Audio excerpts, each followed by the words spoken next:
শুভশ্রী তার স্বামী তমাল এবং 10 ননদের সঙ্গে বাস করে। তমালের 10 বোন বিবাহ উপযোগী হয়ে গেলে শুভশ্রী এবং তমাল দুজনে মিলে 10 বোনের একসঙ্গে বিয়ে ঠিক করে দেয়। তাই তাদের বাড়িতে এখন ভীষণই আনন্দ। কি ব্যাপার বৌদি, তুমি এখনো রান্না বান্না করছো? আমার সাথে বেনারসি কিনতে যাওয়ার কথা ছিল তো তোমার। তাড়াতাড়ি চলো, দেরি হয়ে যাবে। আর আমি যেই দোকান থেকে বেনারসি কিনি সেই দোকানটা তাড়াতাড়ি বন্ধ হয়ে যায়। আরে হ্যাঁ, একটু অপেক্ষা করো, তোমার দাদার অফিসের টিফিনটা দিয়ে দিই, তারপর তোমাকে নিয়ে বেনারসি কিনতে যাব। এই বলে শুভশ্রী তাড়াতাড়ি করে তার বরের অফিসের টিফিন দিয়ে বড় ননদের সঙ্গে বেনারসি কিনতে বেরিয়ে যায়। কিছুক্ষণের মধ্যেই তারা দুজনে একটা বেনারসি শাড়ির দোকানে যায়। আর সেখানে গিয়ে তিয়াশা নিজের জন্য অনেক দামি দামি বেনারসি শাড়ি পছন্দ করতে শুরু করে। তার একটা ভীষণ সুন্দর লাল রঙের বেনারসি শাড়ি পছন্দ হয়, আর সেই শাড়ির দাম ছিল 2 লক্ষ টাকা। বৌদি, আমার এই বেনারসি শাড়িটা খুব পছন্দ হয়েছে, তুমি প্লিজ আমাকে কিনে দাও। আমি জানি আমাদের বাজেট 50,000 টাকা, কিন্তু তবু আমি এই বেনারসি শাড়িটাই নিতে চাই। তুমি প্লিজ দাদার সঙ্গে কথা বলো না বৌদি। এরকম করে জেদ করতে নেই, তুমি হয়তো ভুলে যাচ্ছ তোমার বাকি 9টা বোন আছে, আর ওদেরই কিন্তু একসঙ্গেই বিয়ে হবে। সুতরাং সবার বেনারসি শাড়ি, জামা কাপড়, গহনা কিনতে হবে। শুধু তোমার জন্য যদি 2 লক্ষ টাকা খরচ করে দেওয়া হয়, তাহলে ওদের জন্য কি কেনা হবে বলো?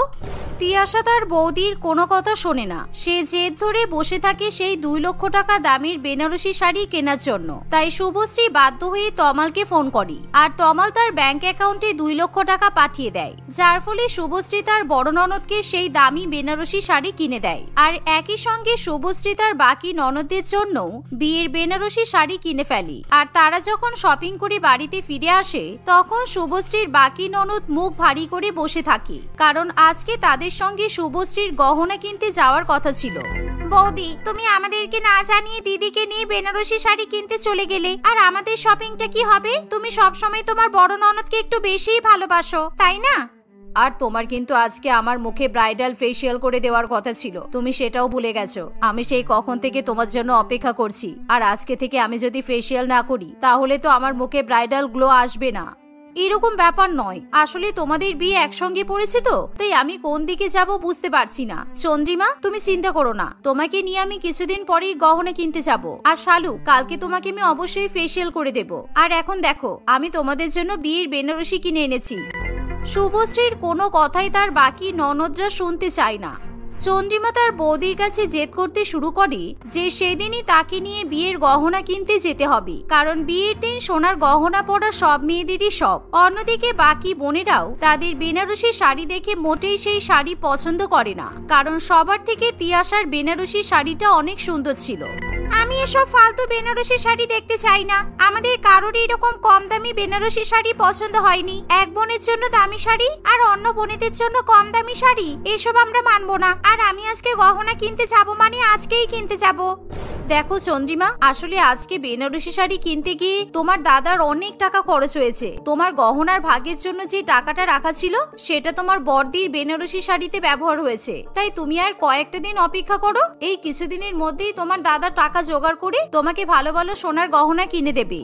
কি, দাদা আমাকে গহনা কিনে দেওয়ার জন্য যে টাকা জমিয়েছিল, সেই টাকা দিয়ে তুমি দিদিকে দামি বেনারসি শাড়ি কিনে দিয়েছো? মানে সত্যি আমরা কি বানে চলে ভেসে এসেছি? আমাদের সবার বিয়ের টাকাটা তুমি শুধু একজনের উপরেই খরচা করছো কেন?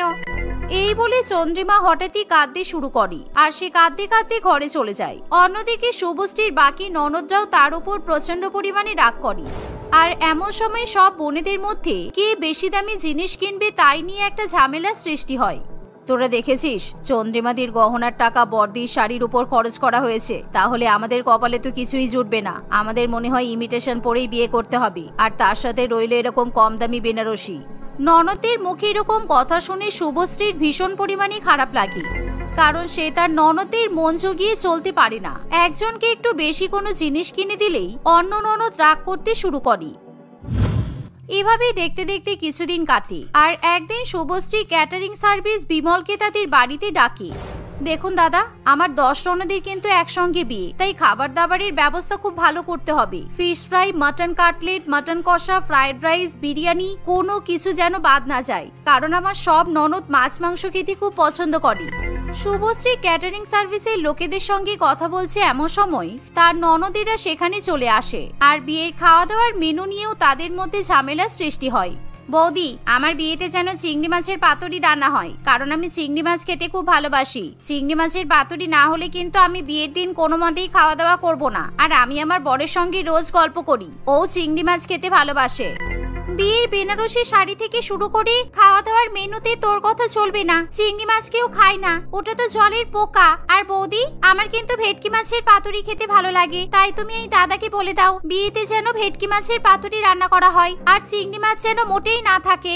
বৌদি, এসব পাতুরি আবার কি? ওরা পাতুরি খেতে পছন্দ করলেও আমরা কিন্তু বিরিয়ানি খেতে ভালোবাসি, তাই তুমি বিমল দাকে বলো আমাদের জন্য যেন mutton biryani, chicken biryani, mutton কষা, চিকেন কষা এই সমস্ত খাবার রান্না করা হয়।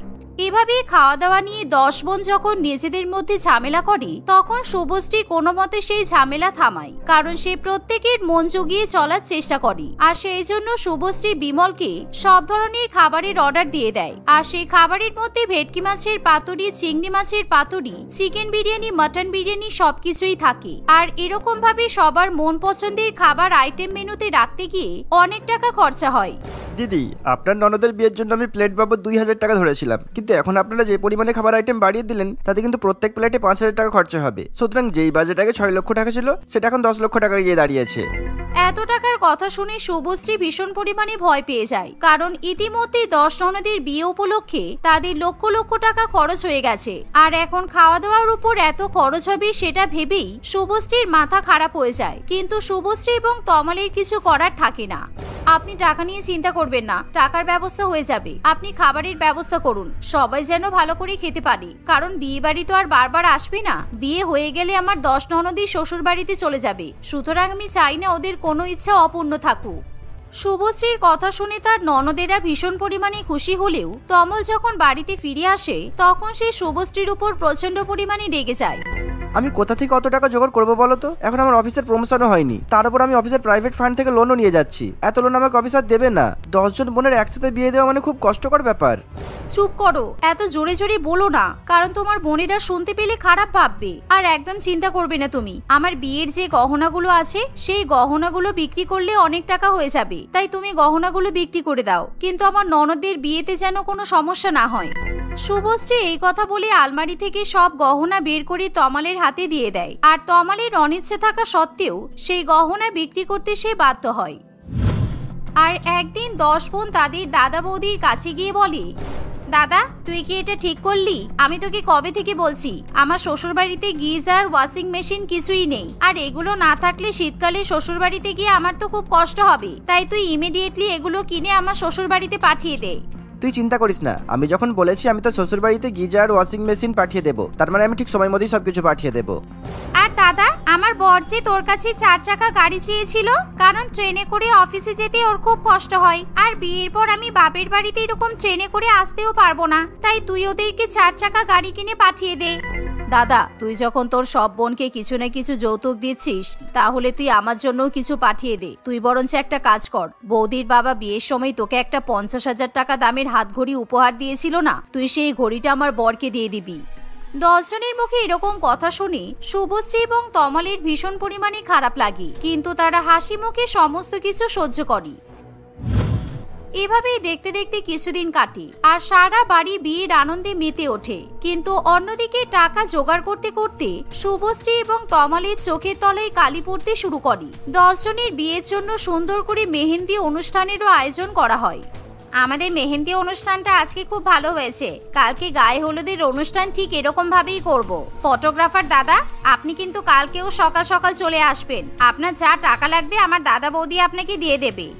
10 বোনের তার দাদা বৌদির প্রতি এরকম অমানবিক ব্যবহার দেখে পাড়া প্রতিবেশী একেবারে চুপ করে থাকে, কারণ তারা 10 বোন শুধু নিজেদের স্বার্থ ছাড়া কিছুই বোঝে না। তবে শুভশ্রী এবং তমালার কিছুতেই এই জ্বালাতন সহ্য করতে পারে না। আর পরের দিন সকালবেলা 10 বোনের যখন গায়ে হলুদের অনুষ্ঠান হয় এমন সময়, কি ব্যাপার দাদা, তোকে কখন থেকে ডাকছি, দাদা ঘর থেকে বেরোচ্ছে না কেন? আমাদের বিয়ে উপলক্ষে যে নামি দামি কোম্পানি থেকে ফটোগ্রাফার এসেছে, সেই ফটোগ্রাফার 50,000 টাকা অ্যাডভান্স চাইছে। বৌদি, তুমি দাদাকে ডেকে নিয়ে এসো আর টাকাটা নিয়ে আসতে বলো। আমার মনে হয় বিয়েতে টাকা খরচা করার ভয়ে দাদা লুকিয়ে পড়েছে। এরকম ভাবে বলার কোনো মানে হয় না চন্দ্রিমা। তোমার দাদা যখন এত টাকা খরচা করতে পেরেছে তাহলে 50,000 টাকাটাও দিতে পারবে। তুমি একটু অপেক্ষা করো। এই বলে শুভশ্রী ঘরে চলে যায়। আর সে ঘরে গিয়ে দেখে যে তার স্বামী মেঝের মধ্যে লুটিয়ে পড়ে আছে আর তার মুখ থেকে গাছলা উঠছে, যা দেখে শুভশ্রী প্রচন্ড পরিমাণে ভয় পেয়ে যায় আর সে কান্নাকাটি করে আর্তনাদ করতে শুরু করে, যার ফলে বিয়ে বাড়ির সমস্ত লোক সেখানে এসে জড়ো হয়। আর 10 বোন তাদের দাদার এরকম অবস্থা দেখে প্রচন্ড পরিমাণে ভয় পেয়ে যায়। সঙ্গে সঙ্গে তমালকে তখনই হসপিটালে অ্যাডমিট করা হয়। আজকে আপনার 10 ননদের বিয়ে, তাই আপনার স্বামী ভীষণ পরিমাণে টেনশন করেছে। আর এত টেনশনের কারণেই ওনার হার্ট অ্যাটাক হয়েছে। ওনার হার্টে এখন স্টেন বসাতে হবে, তা না হলে ওনার প্রাণ বাঁচানো সম্ভব হবে না। আপনি যে করে হোক আমার স্বামীকে সুস্থ করে দিন, তাতে যত টাকার দরকার হয় আমি দেব, কিন্তু আমার স্বামীর যেন কোনো ক্ষতি না হয়। এই বলে শুভশ্রী তার বাবাকে ফোন করে আর নিজের স্বামীর চিকিৎসার জন্য টাকা জোগাড় করে। কিছুক্ষণের মধ্যেই তমালের অপারেশন করা হয় আর ধীরে ধীরে তমাল সুস্থ হয়ে ওঠে। কিন্তু সেই দিন শুভশ্রীর 10 ননদের বিয়ে হয় না। আর তারা 10 বোন এখন নিজেদের প্রতি প্রচন্ড পরিমাণে লজ্জিত বোধ করে, কারণ শুধুমাত্র তাদের জন্যই আজকে তমালের এরকম অবস্থা হয়েছে। তোমরা একদম তোমাদের দাদার সঙ্গে দেখা করবে না, আমি তোমাদের অ্যালাউ করব না, কারণ তোমরা যখন যা বলেছো আমি তাই শুনেছি। আর আজকে তোমাদের জন্য তোমার দাদার এই অবস্থা। সব সময় শুধু টাকার সম্পর্ক, তাই না? যাও এবার যেখান থেকে পারবে টাকা জোগাড় করে নিজেদের বিয়ে বুঝে নাও, আমরা 1 টাকাও আর দিতে পারবো না। বৌদি প্লিজ এরকম করে বলো না, আমি মানছি যে আমাদের ভুল হয়েছে, তুমি প্লিজ আমাদেরকে ক্ষমা করে দাও। আমরা আর কোনোদিনও তোমাদের সঙ্গে এরকম খারাপ ব্যবহার করব না। হ্যাঁ বৌদি, আমরা নিজেদের ভুল বুঝতে পেরেছি, আমরা সত্যি অমানুষের মতো ব্যবহার করেছি। এরকম ব্যবহার করা আমাদের মোটেই উচিত হয়নি। আর আমরা প্রমিস করছি যে আমরা কোনোদিনও আর বড় লোকেদের মতো বিয়ে করার জন্য তোমাদের উপর চাপের সৃষ্টি করব না। এভাবেই 10 ননদ তাদের বৌদির কাছে ক্ষমা চাইলে শুভশ্রী এবং তমাল তাদেরকে ক্ষমা করে দেয়। আর কিছুদিনের মধ্যেই তমাল সুস্থ হয়ে উঠলে তমাল তার 10 বোনের আবার ধুমধাম করে বিয়ে দেয়। আর বিয়ের পর 10 বোন নিজের নিজের মতো সুখে শান্তিতে সংসার করতে থাকে। কমলা তার স্বামী রতন, এক দেওর বিমল এবং 2 ছেলে মেয়ে প্রিয়া ও প্রীতমের সঙ্গে বাস করে। তাদের রুটি রোজগার ভীষণ পরিমাণে কম হওয়ায় তারা কোনো মতে খেয়ে পড়ে জীবন কাটায়। অর্থাৎ তাদের ইচ্ছে করলেই তারা বড় লোকেদের মতো বিরিয়ানি, চাউমিন ইত্যাদি খাবার খেতে পারে না। কিন্তু প্রিয়া এবং প্রীতম ভীষণ পরিমাণে বিরিয়ানি খেতে পছন্দ করে, তাই তারা প্রত্যেক দিন বাবা মা এবং কাকুর কাছে বিরিয়ানি খাওয়ার জন্য আবদার করে। কিন্তু তারা রোজ রোজ ছেলে মেয়েকে বিরিয়ানি কিনে খাওয়াতে পারে না। একদিন, বৌদি আমি শহরে কাজের খোঁজে যাচ্ছি, বাড়ি ফেরার সময় বাচ্চাদের জন্য বিরিয়ানি নিয়ে আসবো, তাই তুমি রাত্রেবেলা ওদের জন্য রান্না করো না। ভাই তুমি বিরিয়ানি নিয়ে আসার চিন্তা করো না, আমি চাই তুমি যেন ভালো একটা জায়গায় কাজ পেয়ে যাও, তাই তাড়াতাড়ি যাও আর সাবধানে ফিরে এসো। আমি ভালো করেই জানি যে আমার ছেলে মেয়ে তোমার কাছে বিরিয়ানি খাওয়ার আবদার করেছে, তাই তো?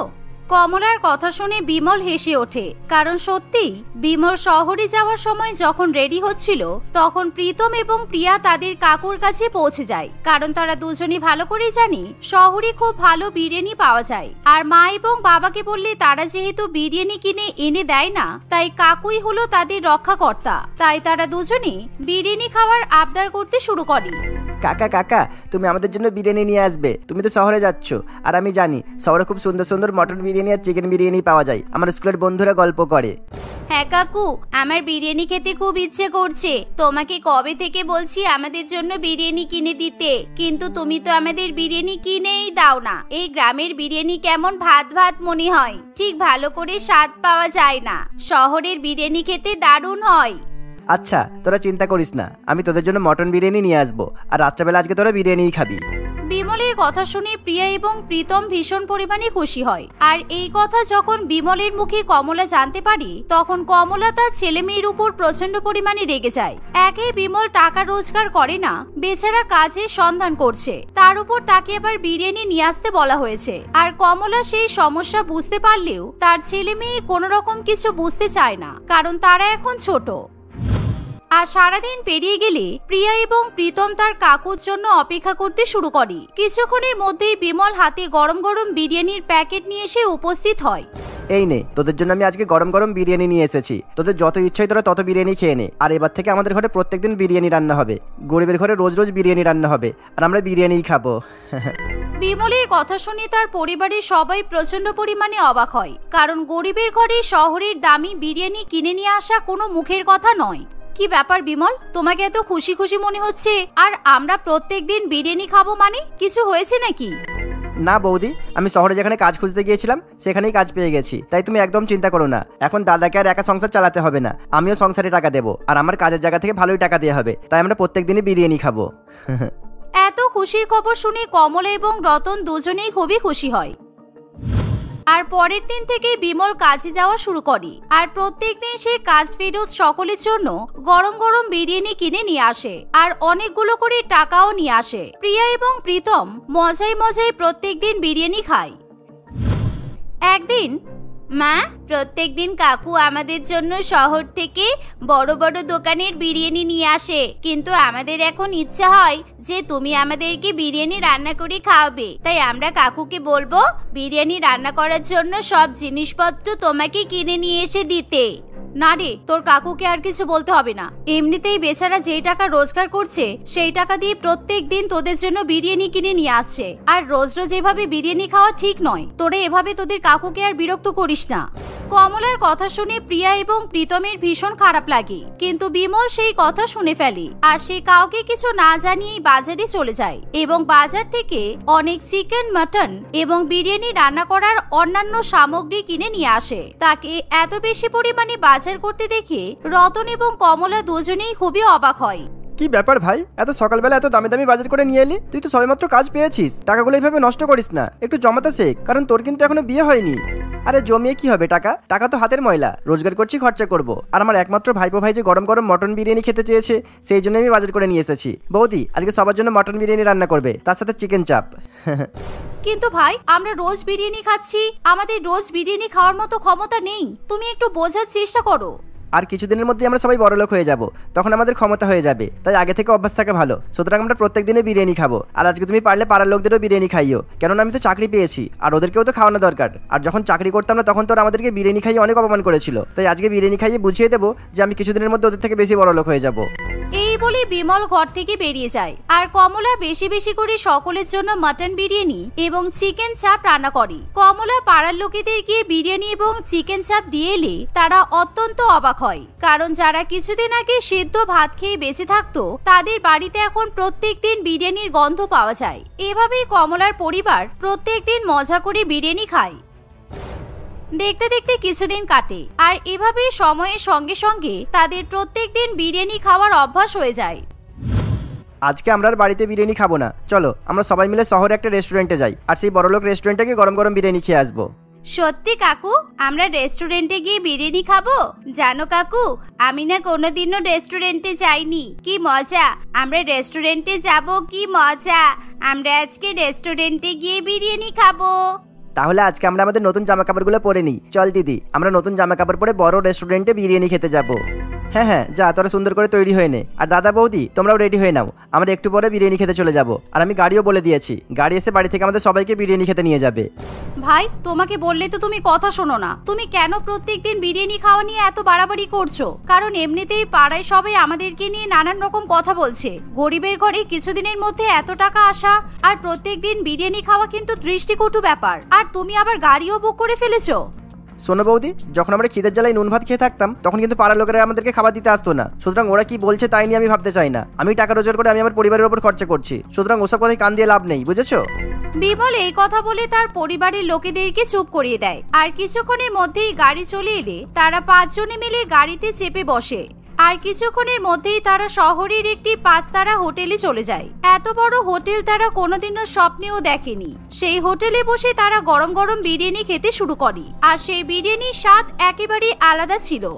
কাকু, বিরিয়ানিটা খেতে কি সুন্দর, আমরা প্রত্যেকদিন যে বিরিয়ানি খাই সেই বিরিয়ানি থেকে এই বিরিয়ানিটা একেবারে আলাদা। এত সুন্দর বিরিয়ানি আমি আগে কোনোদিনও খাইনি। হ্যাঁ, খেতে ভালো তো হবেই, এই একটা প্লেট বিরিয়ানির দাম 2000 টাকা, সেই জন্য খেতে ভালো লাগছে। তোদের যত ইচ্ছা হয় তোরা তত বিরিয়ানি খা, আজকে তোদের বিরিয়ানি খাওয়ার উপর কোনো বাধা নিষেধ নেই, আর আমরা এখানকার বিরিয়ানি বাড়িতেও নিয়ে যাব, যাতে কালকে গরম করে খেতে পারিস। এই বলে সবাই নিজেদের মতো করে বিরিয়ানি খেতে শুরু করে, আর বিমল রেস্টুরেন্টে 10,000 টাকা বিল দিয়ে সকলের সঙ্গে বাড়িতে ফিরে আসে। কিন্তু এত টাকা খরচা হওয়ার ফলে তার দাদা এবং বৌদির প্রচন্ড পরিমাণে গায়ে লাগে, কিন্তু তাতেও প্রত্যেকদিন তাদের পরিবারে বিরিয়ানি খাওয়া বন্ধ হয় না। দেখতে দেখতে এভাবেই কিছুদিন কাটে আর তাদের অবস্থা আগে থেকে অনেক উন্নত হয়ে যায়। আর সেটার কারণ হলো বিমলের অতিরিক্ত টাকা রোজগার। বিমল প্রত্যেকদিন শহরের বড় বড় দোকান থেকে সকলের জন্য বিরিয়ানি কিনে নিয়ে আসে। একদিন, আজকে রাত্রেবেলা বাড়ি ফেরার সময় আমি তোদের দুজনের জন্য স্পেশাল বিরিয়ানি নিয়ে আসবো। সেই বিরিয়ানি খেয়ে বলবি কেমন খেতে, অনেক দামি বিরিয়ানি, ঠিক আছে? তাই এখন বাবা মাকে বলার কোনো দরকার নেই, কারণ ওরা যদি জানতে পারে তোদেরকে কিন্তু বকাবকি করবে। বিমলের কথা শুনে তার ভাইপো এবং ভাইজি ভীষণ পরিমাণে খুশি হয়। ফলে তারা এক নতুন রকমের বিরিয়ানি খাওয়ার ব্যাপারে তাদের বাবা মাকে কিছুই বলে না। আর অনেক রাত হয়ে গেলেও তাদের কাকু বাড়িতে ফিরে আসে না। আর দুই ভাইপো এবং ভাইজি বিরিয়ানি খাওয়ার লোভে কিছুতেই ঘুমাতে চায় না। এমন সময় কমলা তাদের কাছে এসে বলে, কিরে, তোরা যে বললি আজকে বিরিয়ানি খাবি, সেই জন্য কালকের বাসি বিরিয়ানি তোদেরকে গরম করে দিলাম, তাহলে খাচ্ছিস না কেন? কাকা বাড়িতে না এলে তোরা খাস না, কিন্তু আজকে মনে হয় ওর কাজ করতে দেরি হবে, তোরা খেয়ে দিয়ে ঘুমিয়ে পড়। না মা, আমাদের ঘুম পাচ্ছে না, দুপুরবেলা অনেকক্ষণ ঘুমিয়েছি, তাই তোমরা যাও, গিয়ে ঘুমিয়ে পড়ো, আমরা একটু পরে ঘুমিয়ে পড়বো। প্রিয়া এই কথা বললে কমলা গিয়ে তাড়াতাড়ি শুয়ে পড়ি। আর কিছুক্ষণ পর বিমল দুটো বিরিয়ানির প্যাকেট নিয়ে বাড়িতে আসে। বিমল তাদের জন্য বিরিয়ানি নিয়ে এসেছে দেখে তারা দুজনেই প্রচন্ড পরিমাণে খুশি হয়। কিরে, তোরা তোদের মা বাবাকে এই ব্যাপারে কোনো কিছু বলিসনি তো? আসলে এই বিরিয়ানিটা অনেক দামি, তাই তোর মা বাবা শুনলে আমার উপর ভীষণ পরিমাণে রাগ করবে, তাই আমি চেয়েছি ওরা যাতে না জানতে পারে। তোরা তাড়াতাড়ি করে বিরিয়ানি খেয়ে নে। আরে তুমি চিন্তা করছো কেন? আমরা কিচ্ছু বলিনি। আর তুমি আমাদের জন্য এত ভালো বিরিয়ানি নিয়ে আসবে, আমরা বাবা মাকে বলে দেব সেটা কখনো হয়? আমি মাকে বলেছি আমাদের খিদে পাইনি, তাই আমরা খাবো না। চলো এবার আমরা তাড়াতাড়ি করে বিরিয়ানি খেয়ে নিই, খুব খিদে পেয়েছে। কাকা, তুমি আমাদের সাথে বিরিয়ানি খাবে না? না রে, আমার পেট ভরা আছে, কেননা আমি বাইরে থেকে বিরিয়ানি খেয়ে এসেছি। তোরা তাড়াতাড়ি করে বিরিয়ানি খেয়ে নে। এই বলে বিমল শুকনো মুখে তার ভাইপো এবং ভাইজির পাতে গরম গরম মাটন বিরিয়ানি এবং চিকেন বিরিয়ানি পরিবেশন করে দেয়। আর সেই বিরিয়ানি খাওয়ার পর থেকে প্রিয়া এবং প্রীতম দুজনেরই প্রচন্ড পরিমাণে ঘুম পায় আর তাদের শরীর খারাপও লাগে। কিছুক্ষণের মধ্যেই তারা নিজেদের চোখ খুলে রাখতে পারে না আর বিরিয়ানি খেয়ে তারা সঙ্গে সঙ্গে অজ্ঞান হয়ে পড়ে। আমায় ক্ষমা করে দে, আমার কিছু করার ছিল না। আমি যেখানে কাজ করি সেখানে বাচ্চাদের সাথে এরকম ব্যবহারই করা হয়। বাচ্চাদেরকে নেশা করানোর ওষুধ খাইয়ে তাদেরকে বিদেশে পাচার করা হয়, যাতে তারা বিদেশে গিয়ে চাকরি করতে পারে। আর আজকে বাচ্চা খুঁজে দেওয়ার দায়িত্ব আমার উপরেই পড়েছে, তাই আমি চাই তোরা বিদেশে যা আর বিদেশে গিয়ে ভালো ভালো চাকরি কর। সেই জন্যই আমি তোদের আজকে মালিকের হাতে তুলে দেবো, আর তোরা বিদেশে গিয়ে রোজ রোজ বিরিয়ানি খেতে পারবি। এই বলে বিমল তার দাদা বৌদিকে কিছু না জানিয়ে দুই বাচ্চাকে বাড়ি থেকে নিয়ে বেরিয়ে পড়ে। আর কিছুক্ষণের মধ্যেই শহরে গিয়ে পৌঁছায়। বিমল তার নিজের মালিকের হাতে যখন ভাইপো এবং ভাইজিকে তুলে দেয় তখন তার প্রচন্ড পরিমাণে খারাপ লাগে। কিন্তু বিমল এতটাই বোকা এবং এতটাই সরল যে সে বুঝতে পারে না বিদেশে বাচ্চাদেরকে চাকরি করতে পাঠানো হয় না, বরঞ্চ লোকের বাড়িতে চাকর হয়ে থাকার জন্য পাঠানো হয়। আর বিমলের মালিক ফুটফুটে দুটো বাচ্চা পেয়ে প্রচন্ড পরিমাণে খুশি হয়, তাই সে বেশি বেশি করে টাকা বিমলকে দিয়ে দেয়। আর বিমল যখন সেখান থেকে বেরোতে যাবে এমন সময় সেখানে পুলিশ ভ্যান চলে আসে। আর পুলিশকে দেখে বিমল এবং তার মালিক প্রচন্ড পরিমাণে ভয় পেয়ে যায়। বিমলের মালিক যখন সেখান থেকে পালাতে যাবে তখনই পুলিশ তাকে পাকড়াও করে। তোর পালানো বার করে দিচ্ছি। ছোট ছোট বাচ্চাদেরকে বিদেশে পাঠিয়ে তাদেরকে বাড়ির চাকর বানিয়ে রাখা একেবারে শেষ করে দেবো। তুই আমাদের দেশের বাচ্চাকে কি করে বিদেশে পাঠাতে পারিস? সামান্য টাকা লোভে তুই বাচ্চাদের জীবন নষ্ট করে দিচ্ছিস। আর এই যে আপনি এই বাচ্চাদের কোথা থেকে নিয়ে এসেছেন? আপনি ভুল বলছেন পুলিশ অফিসার। এই লোকটা বাচ্চাদেরকে বিদেশে পাঠাই যাতে এরা ভালো ভালো চাকরি করতে পারে। সেই জন্যই আমি আমার দাদার বৌদির ছেলে মেয়েকে তাদের না জানিয়ে এখানে নিয়ে এসেছি, কারণ তাদেরকে যদি ব্যাপারটা জানাতাম তাহলে ছেলে মেয়ে দুটোকে কিছুতেই ছাড়তো না। আর আমি চাই ওদের ভবিষ্যতে উজ্জ্বল হোক। সত্যি আপনি তো দেখছি একেবারে অশিক্ষিত। এই বাচ্চাদেরকে যদি আপনি এদের হাতে তুলে দিতেন তাহলে এদের ভবিষ্যৎ একেবারে অন্ধকারে তলিয়ে যেত। যান যান, এই বাচ্চাদেরকে নিয়ে বাড়ি যান, কারণ আপনাকে দেখে সরল মনে হচ্ছে। পুলিশ অফিসারের এমন কথা শুনে বিমল প্রচন্ড পরিমাণে ভয় পেয়ে যায়। আর সেই মুহূর্তে বিমল তার দাদা এবং বৌদির ছেলে মেয়েকে নিয়ে বাড়িতে ফিরে আসে। অন্যদিকে পুলিশ অফিসার সেই বদমাইশ লোককে গ্রেপ্তার করে থানায় নিয়ে চলে যায়। আর বাড়িতে এসে বিমল কান্নাকাটি করতে করতে তার দাদা এবং বৌদির কাছে ক্ষমা চেয়ে নেয়। কমল এবং রতন সব কথা জানার পর নিজেদের কানে কিছুতেই বিশ্বাস করতে পারে না। এরকম ঘটনা ঘটার পর তাদের ঘরে প্রত্যেকদিন বিরিয়ানি খাওয়া বন্ধ হয়ে যায় আর তারা সাধারণভাবে খেয়ে দিয়ে জীবনযাপন করে।